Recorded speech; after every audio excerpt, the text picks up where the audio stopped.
기독교가 다른 종교보다도 우월하다고 생각을 합니다. 그러나 기독교는 다른 종교들과 비교 대상은 아닙니다. 세상의 여러 종교들도 나름대로의 신념을 갖고 신을 믿고 또 영적인 체험도 있을 수가 있습니다. 그러나 우리가 섬기는 하나님과 비교되어서 우월을 가릴 수 있는 것이 아닙니다. 우리는 단지 기독교가 다른 종교들보다 더 비교적 훌륭하기에 믿는 것이 아니라 기독교만이 진리를 가지고 있고 그 진리를 통해서만 구원받을 수 있기 때문에 믿는 것입니다. 그래서 때로 기독교는 편협하고 배타적이다 그런 비판도 듣지만은 진리가 아닌 것을 진리라 말할 수는 없습니다. 만일 하나님과 비길 만한 다른 신이 존재한다면은 어떤 신을 섬기고 따를 것인지 각자 판단해서 결정할 것이고, 다른 신이 더 마음에 들면은 신앙의 대상을 다른 종교로도 바꿀 수 있을 것입니다. 이것이 일반적으로 사람들이 가진 생각이지요. 바울은 여기에 대해서 강력하게 말합니다. 로마서 1장에 하나님을 알되 하나님을 영화롭게도 아니하고 감사하지도 아니하고 오히려 그 생각이 허망하여지며 미련한 마음이 어두워졌나니 스스로 지혜 있다 하나 어리석게 되어 썩어지지 아니하는 하나님의 영광을 썩어질 사람과 새와 짐승과 기어다니는 동물 모양의 우상으로 바꾸었느니라 합니다. 그러니까 종교라고 하는 것은 마땅히 하나님께 드려야 할 경배가 우상에게 드려지는 현상이라 라고 할 수가 있습니다. 또 바울은 로마서 11장에 이는 만물이 주에게서 나오고 주로 말미암고 주에게로 돌아감이라 했습니다. 세상은 하나님의 창조로 시작이 되고 지금도 하나님의 다스림 가운데 있고 이 모든 인류 역사는 하나님의 계획대로 마지막 종말을 맞게 되어 있습니다. 그러므로 이 세상에 하나님과 견주거나 경쟁할 다른 신이 있을 수가 없다는 얘기입니다.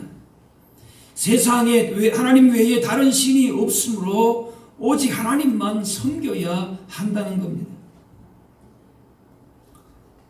이스라엘은 하나님 외에는 다른 신이 없다는 사실을 알고 그 구원의 은혜를 받은 사람들입니다.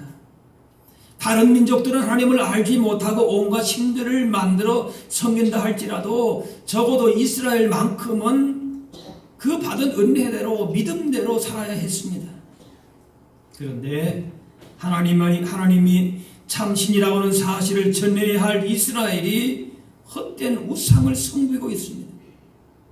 여기에 대해서 오늘 본문의 엘리야가 하나님만 섬기는 우리의 신앙의 정체성을 분명하게 세우기 위해서 바알 선지자 450명과 대결을 벌이고 있습니다. 당시에 북이스라엘은 막강한 군사력이 있었습니다. 정치적으로 경제적으로 다 안정이 되고 풍요했지만은 영적으로는 타락하고 하나님을 떠났습니다. 당시 아합 왕은 자신의 왕권을 완정을 위해서 이방 여인 이세벨과 정략적으로 결혼하고 또 그녀의 성품은 아주 잔인하고 우상 숭배를 그렇게 강행을 했습니다. 그녀가 왕비가 되면서 이스라엘에 더 우상 숭배가 성행하게 되었습니다. 이때 가뭄이 들게 되는데 3년 6개월 동안에 비가 전혀 오지를 않습니다. 이걸 두고 아합은 엘리야가 이렇게 했기 때문에 엘리야 때문이다. 또 엘리야는 아니다.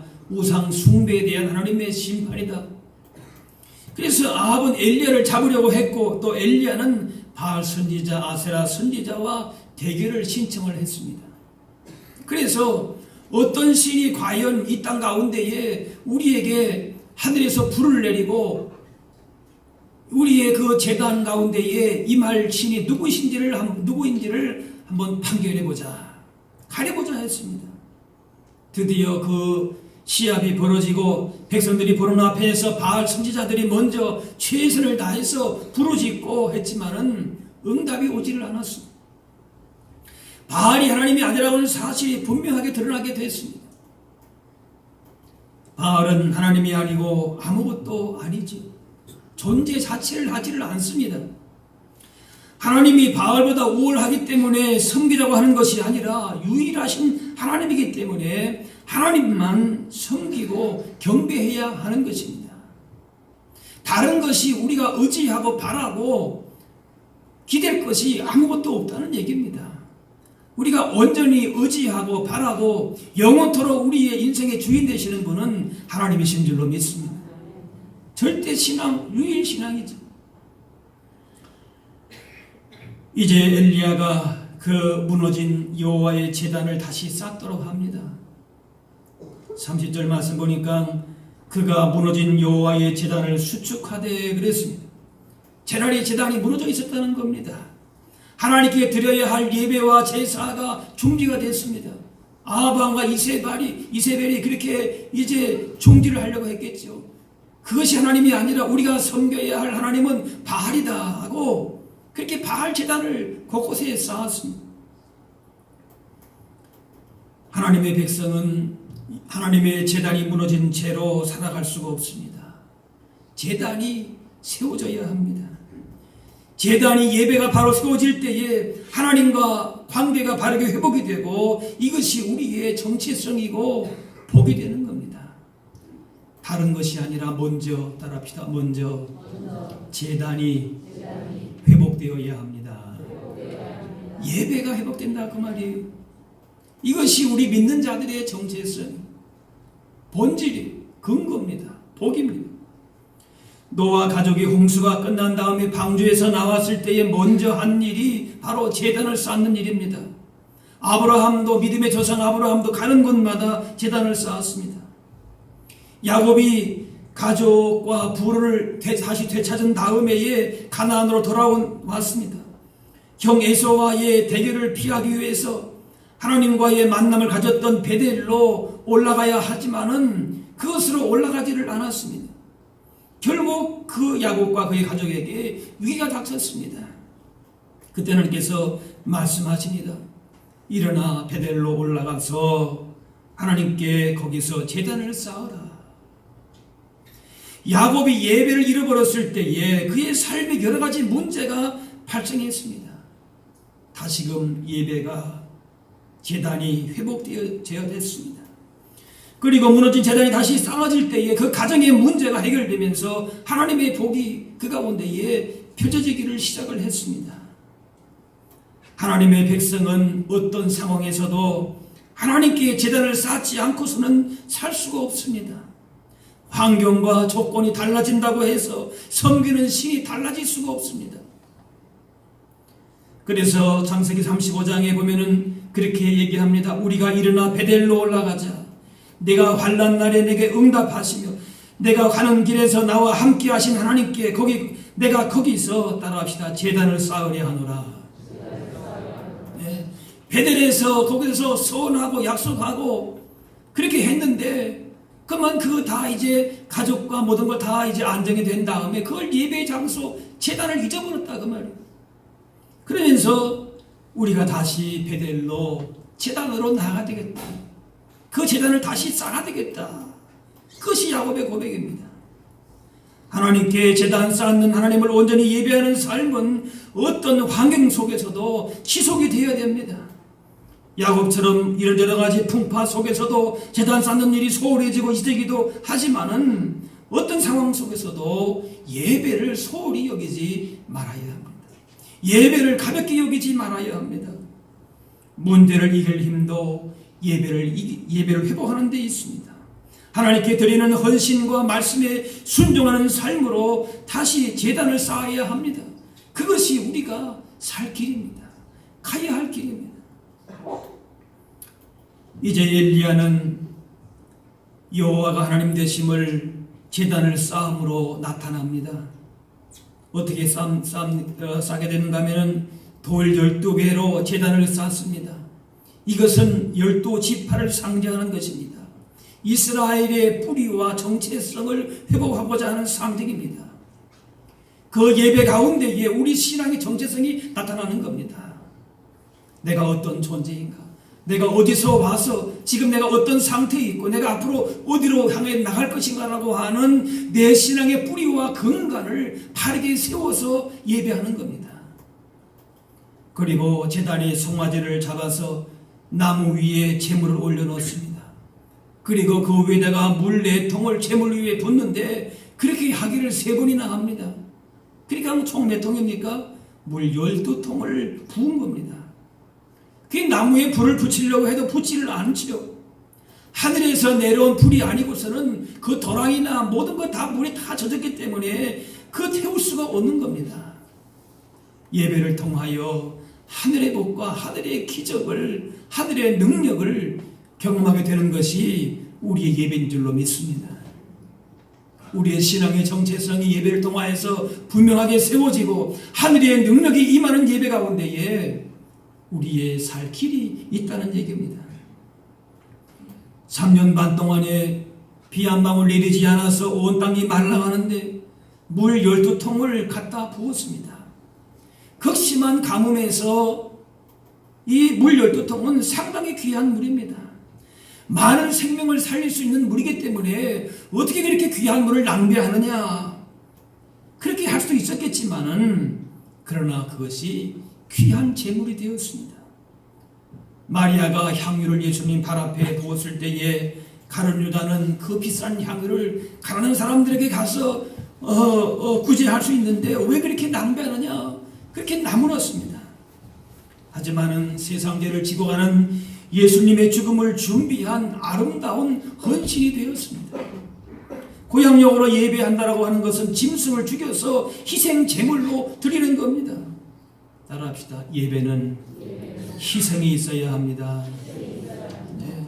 물질로 희생하고 시간으로 희생하고 몸으로 희생하고 내 삶을 다 드려서 주님 앞에 헌신하고 순종하는 것입니다. 아브라함이 이삭을 제물로 바치려 할 때에 하나님은 아브라함이 참으로 하나님을 경외한다는 것으로 인정하셨습니다. 과부가 드린 그 엽전 2개가 부자가 드린 만 연보보다도 더 소중한 제물이 되었습니다.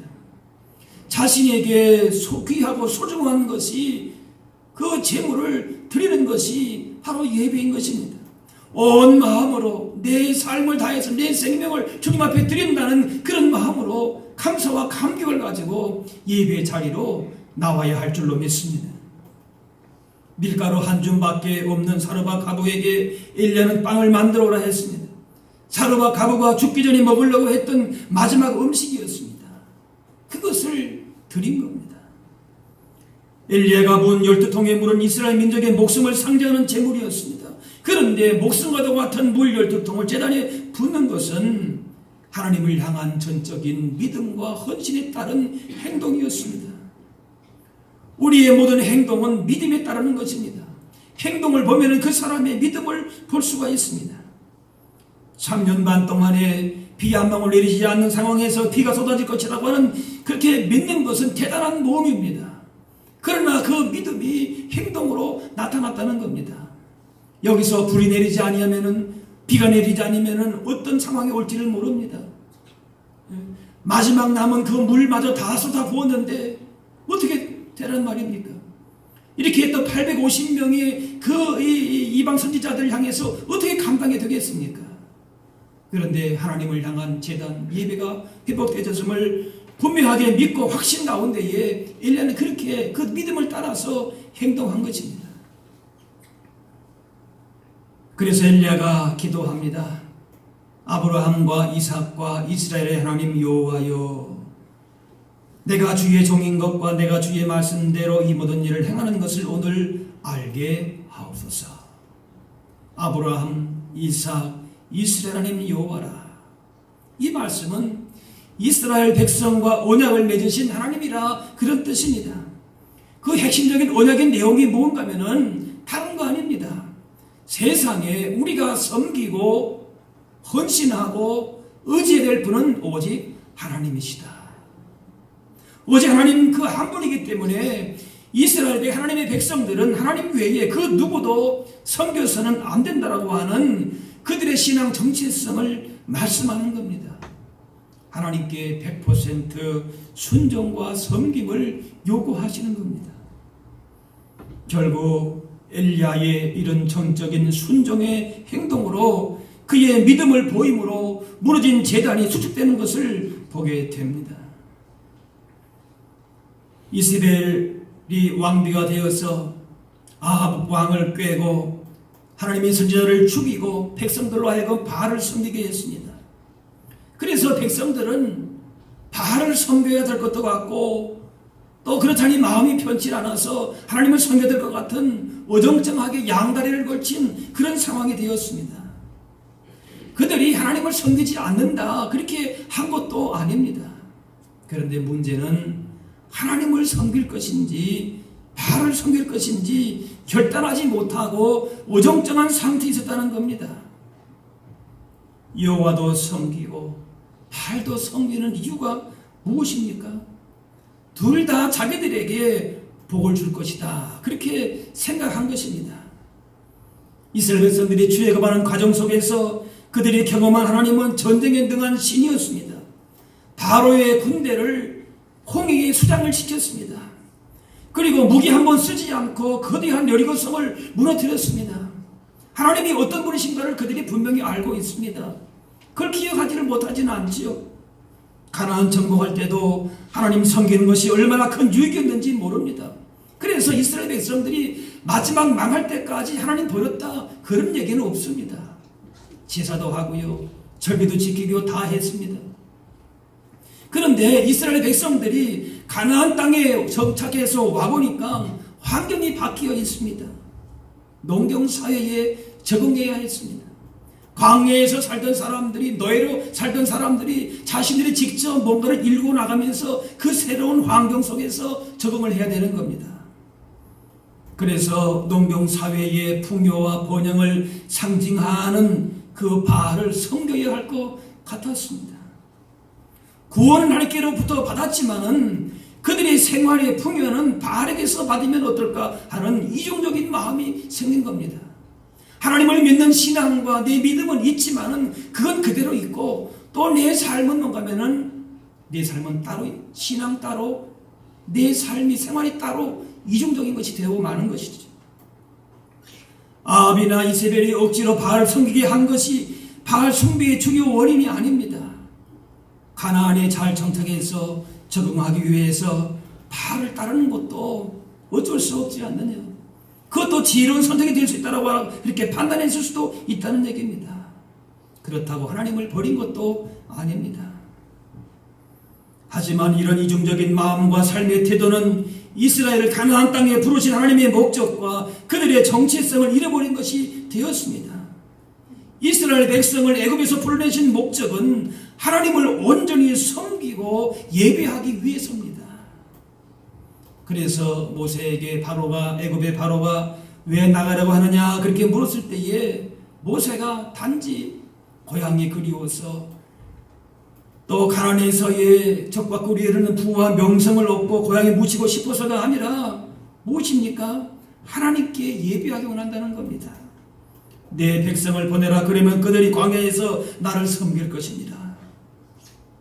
이제 엘리야는 이스라엘 백성을 부르신 목적과 그 정체성을 회복하고자 하는 것입니다. 그걸 본문 37절에 이 백성에게 주 여호와는 하나님이신 것과 주는 그들의 마음을 되돌이키심을 알게 하옵소서. 무너진 제단을 수축하는 겁니다. 다시 세우는 겁니다.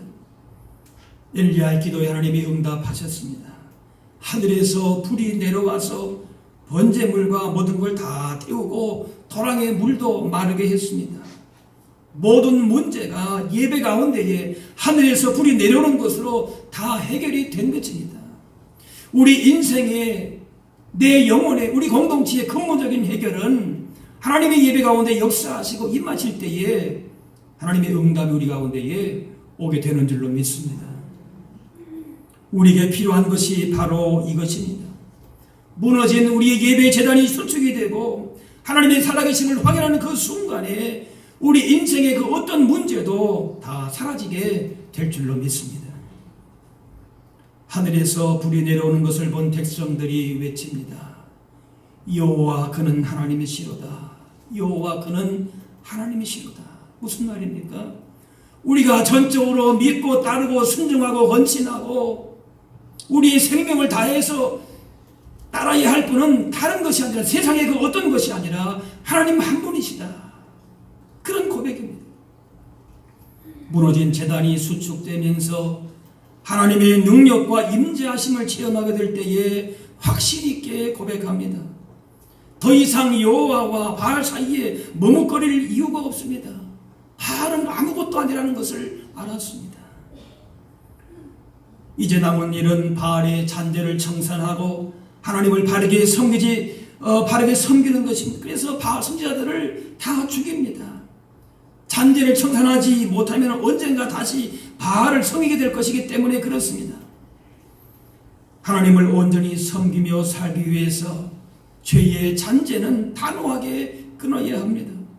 마음이 약해서 또는 미련 때문에 어떤 두려움 때문에 끊지 못하면 계속 끌려다닐 수밖에 없습니다. 창세기 35장에 그렇게 말합니다. 너희 중에 있는 이방 신상들을 버리고 자신을 정결하게 하고 너희들의 의복을 바꾸어 입으라. 그랬습니다. 의복을 바꾸어 입으라.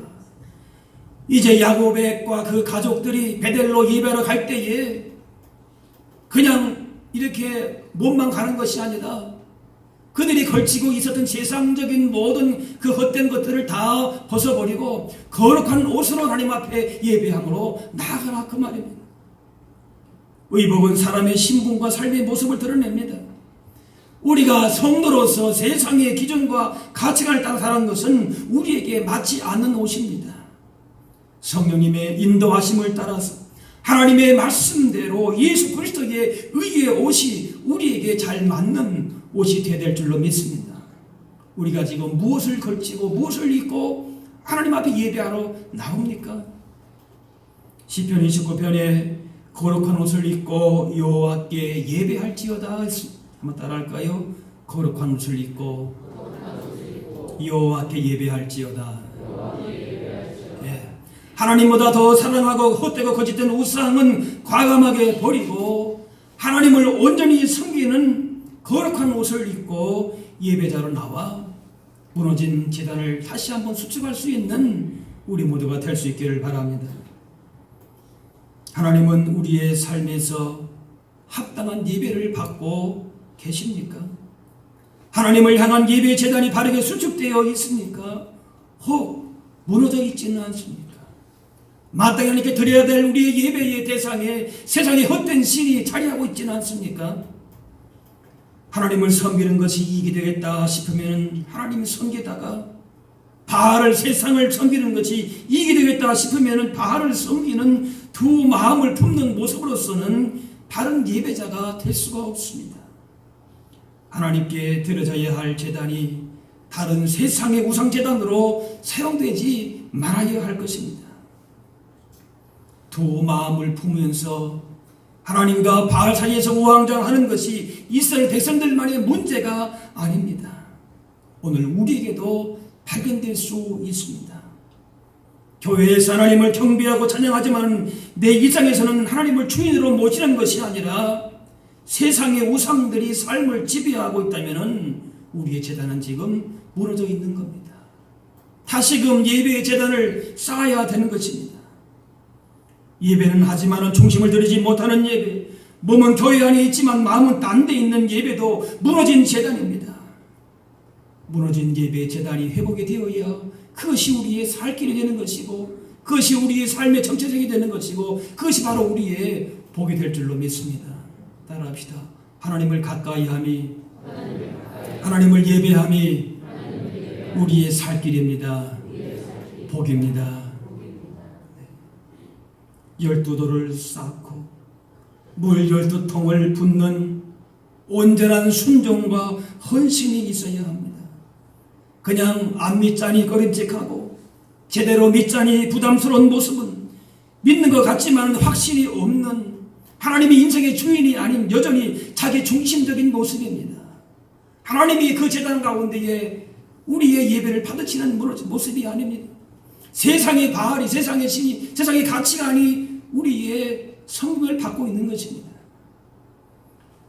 다윗은 그렇게 고백합니다. 하나님이여 내 마음이 확정되었고 내 마음이 확정되었사오니 내가 노래하고 내가 찬송하리이다.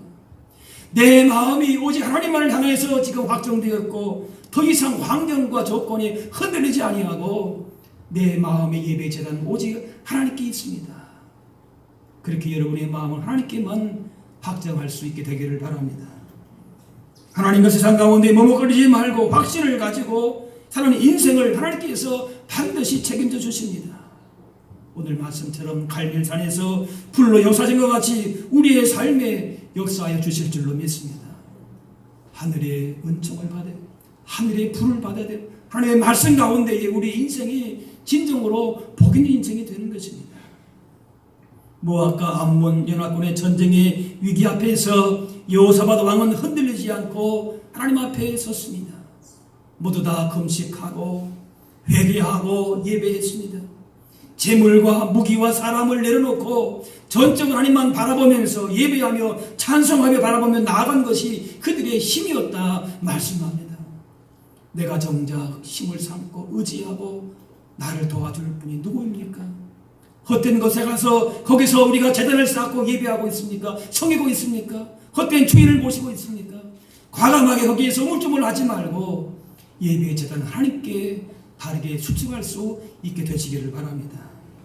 삶의 어떤 위기 앞에서도 무너진 제단을 수축함으로 말미암아 예배의 능력과 기쁨을 먼저 회복함으로 우리 가운데에 불로 역사하시는 하나님을 만나면서 세상을 향해서도 담대하게 주님의 승리를 힘있게 선포하며 나갈 수 있는 저와 여러분들이 다 되실 수 있기를 주의 이름으로 축원합니다.